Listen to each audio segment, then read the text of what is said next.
Olá, tudo bem? Você já ouviu falar em aposto e em vocativo? São esses os assuntos da aula de hoje. A gente vai aprender a utilizar essas duas funções dentro de uma oração. Vamos lembrar que quando a gente fala em oração, a gente está falando de uma construção, de uma sentença, de um enunciado que gira em torno de um verbo. Quando a gente vai fazer a análise daquilo que a gente chama de funções sintáticas, a gente está analisando a posição das palavras em relação umas às outras, dentro de uma oração. Então é importante a gente sempre ter em mente essa perspectiva relacional das funções sintáticas. Isso ajuda muito a gente a reconhecer a função de cada uma das palavras dentro de uma oração. No caso do aposto, que é o primeiro assunto que a gente vai ver hoje, ele tem algumas funções. Ele tem a função de explicar, de especificar, de enumerar e de resumir um outro termo da oração. Então, é sempre na perspectiva de analisar essa função do aposto em relação a um outro termo. Vamos ver em um exemplo? Os livros Melhores Companhias são um presente para o nosso intelecto. Lembra quando a gente falou que alguns termos têm funções? Essas funções podem ser essenciais, essas funções podem ser secundárias, essas funções podem ser integrantes. Esses termos ganham esses nomes. Termos essenciais, termos integrantes, termos acessórios.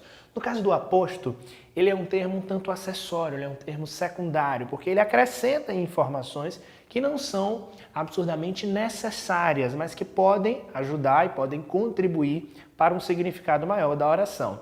Nesse caso aqui, por exemplo, eu tenho os livros são um presente para o nosso intelecto. Eu posso dizer que essas duas partes, ou seja, os termos essenciais, o sujeito e o predicado, eles estão bem estabelecidos aqui, né? Os livros são um presente para o nosso intelecto. Essa informação é clara, eu não precisaria de uma outra.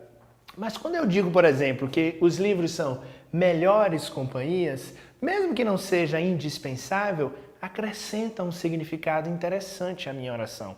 E esse acréscimo serve para eu especificar, para eu explicar algo a mais sobre os livros, que os livros, nesse caso, são boas companhias, são as melhores companhias. Quando eu uso o aposto nessa posição, eu preciso colocar as vírgulas, e muita gente reconhece o aposto por conta disso, porque geralmente o aposto aparece entre vírgulas. A vírgula vai ser uma figura-chave na aula de hoje, viu? Pensa sempre nela, pense sempre nos sinais de pontuação que tanto contribuem para uma escrita melhor. A gente precisa saber utilizar a vírgula tanto para utilização do aposto quanto para a utilização do vocativo. A vírgula desempenha um papel importante nessas duas funções. Perceba que aqui a vírgula serviu para fazer o que a gente chama de isolamento do aposto. Você vai encontrar isso às vezes num livro ou numa gramática. As vírgulas isolam o aposto, ou seja, elas deslocam, elas separam o aposto de outras partes da oração, ok? Pensando agora nos tipos de aposto, eu trouxe para vocês alguns exemplos para a gente poder analisar. Jorge Amado, autor de Capitães da Areia, nasceu em Itabuna, Bahia. Percebe que nesse caso a gente apresenta uma informação a mais sobre Jorge Amado, que é o sujeito dessa oração? Jorge Amado nasceu em Itabuna, Bahia. Esse é o sujeito, esse é o predicado. Lembra que o predicado começa com o verbo e o sujeito é aquele ou aquilo de quem a gente está falando dentro de uma oração. Mas no caso, a informação aqui, autor de Capitães da Areia, serve para explicar algo a mais sobre Jorge Amado dentro dessa oração. Isso contribui para o significado e, mais uma vez, olha só, a gente utiliza as vírgulas para deslocar essa função sintática, ok? Então, perceba novamente o uso semelhante ao lá de cima. Vamos a um outro caso. Itabuna, situada no sul da Bahia, é a terra de Jorge Amado. Um acréscimo de informação sobre a cidade de Itabuna e esse acréscimo novamente entre vírgulas. Seria lindo se sempre fosse assim, se sempre o aposto fosse apresentado da mesma maneira. Mas existem outras formas de apresentação do aposto. Pense, por exemplo, que eu poderia construir uma frase do tipo: a cidade de Itabuna é a terra de Jorge Amado. Olha só, a cidade de Itabuna é a terra de Jorge Amado. Nesse exemplo que eu acabei de falar para vocês, eu estou usando a expressão a cidade de Itabuna. Eu estou especificando que cidade é essa. Nesse caso, você pode achar estranho reconhecer um aposto nessa posição, mas ele é um aposto porque ele está especificando o substantivo cidade. Não é qualquer cidade, é a cidade de Itabuna. Então, nesse caso, é um aposto com função de especificar o termo. Cuidado para você não memorizar que sempre que eu usar uma construção com a preposição e o nome de uma cidade, por exemplo, vai ser um aposto, né? O que eu posso dizer, por exemplo, eu posso criar uma sentença do tipo Casa de Cultura de Itabuna, ou seja, aí eu estou caracterizando a Casa de Cultura, aí eu não estou mais com uma função de aposto. Nesse caso vai funcionar como um adjunto adnominal. Então toma cuidado na hora de reconhecer as funções, ok? Você pode encontrar mais informações sobre o adjunto adnominal na aula sobre esse tema. Bom, aqui agora eu tenho um outro exemplo do uso do aposto, que é quando eu posso fazer uma enumeração ou um resumo. Enumerar é listar, né? Informar uma série de coisas em uma lista sobre algum outro termo da oração. Perceba, temos tudo o que você deseja. 2 pontos. Aí, após esses 2 pontos, eu vou enumerar esses termos. Olha só, conforto, bons preços e serviços de qualidade. Tudo isso que vem em rosa está servindo aqui para enumerar, listar o que é esse tudo. Que tudo é esse? Conforto, bons preços e serviços de qualidade. Poderia acontecer também o contrário, que é utilizar esses elementos anteriormente e depois usar um termo para resumir, que é outra função do aposto, resumir.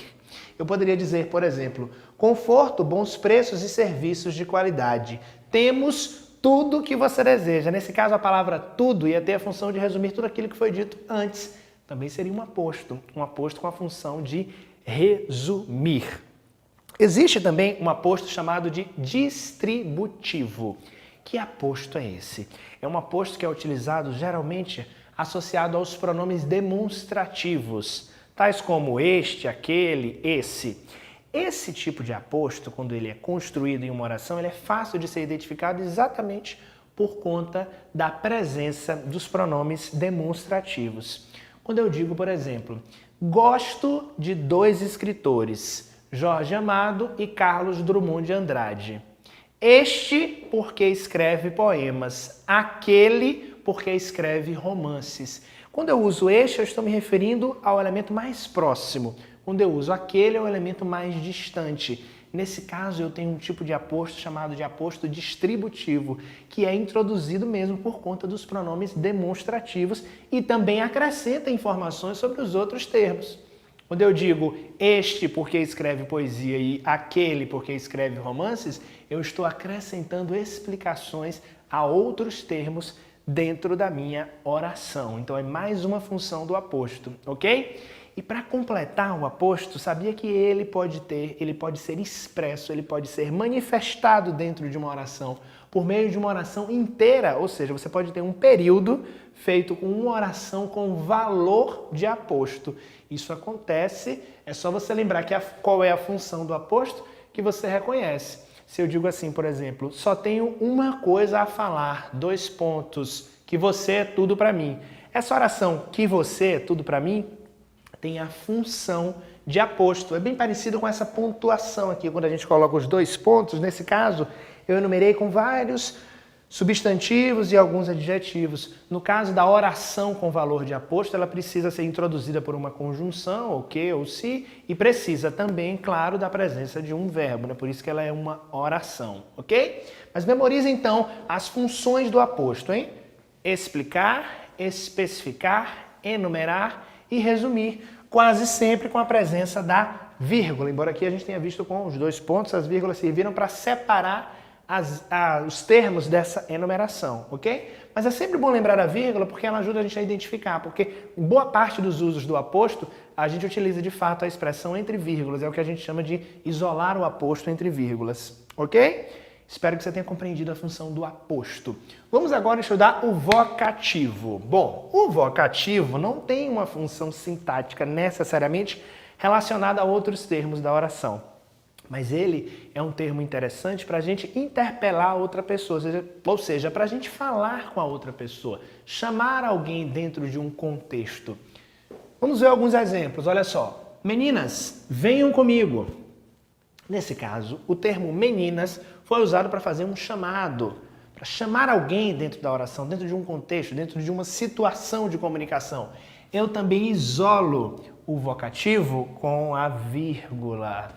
Isso é muito útil nos textos narrativos, nos textos que utilizam diálogo, nos textos dramáticos, porque quando você está se referindo, quando você está falando com outra pessoa, você precisa da vírgula. Perceba o tom de voz. Meninas, venham comigo. Essa entonação precisa ser marcada por um sinal de pontuação, que nesse caso é a vírgula. Perceba a importância da vírgula também no vocativo, hein?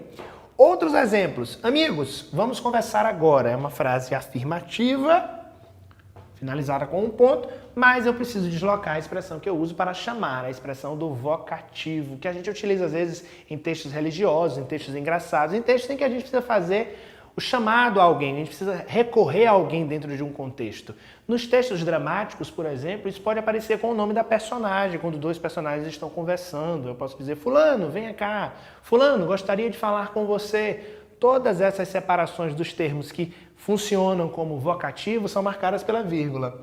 Amada, posso pegar o seu telefone?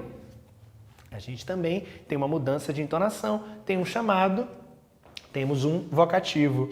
Duda, amanhã você vem à aula? Mais um exemplo de vocativo. Às vezes acontece o vocativo também quando a gente faz uma referência em uma situação para pedir ajuda a alguém. Ó Deus! Ou seja, também é um chamado. Você está fazendo uma recorrência a um uso do vocativo. Lembra sempre então da vírgula, tanto com o aposto quanto com o vocativo. E não confunde os dois, hein? Porque nos livros esses assuntos muitas vezes aparecem lado a lado. Mas, por favor, não vamos confundir a função de cada um deles. O vocativo tem uma função muito clara, muito bem marcada de interpelar alguém, de chamar alguém para o discurso, para o contexto. E o aposto, claramente, essa função explicativa, essa função de resumir, de enumerar, de especificar, ok? Cuidado para não confundir os dois e fique atento sempre à pontuação. Esses foram os temas da aula de hoje, aposto e vocativo. Muito obrigado!